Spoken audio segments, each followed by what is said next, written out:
ఇలా అచ్చతికి ఇలాగా పాగడియ్యపు పట్టుబాటు అతుకుతున్నామండి.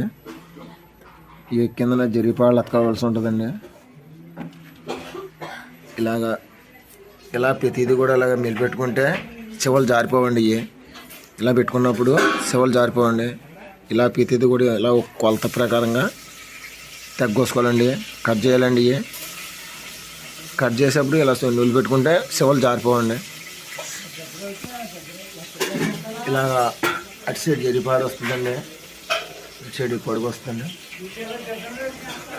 ఇదిగోండి అల్లెట్టిన పొడుగండి ఇది. ఇలా బండ చుట్టి అల్లెట్టిన పొడుగుది ఇలాగ బండ చుట్టిన తర్వాత దాన్ని జాగ్రత్తగా ఇలాగా ఇలా లెవెల్ చేసుకుని కొలత ప్రకారంగా ఇలా చెతకాలండి.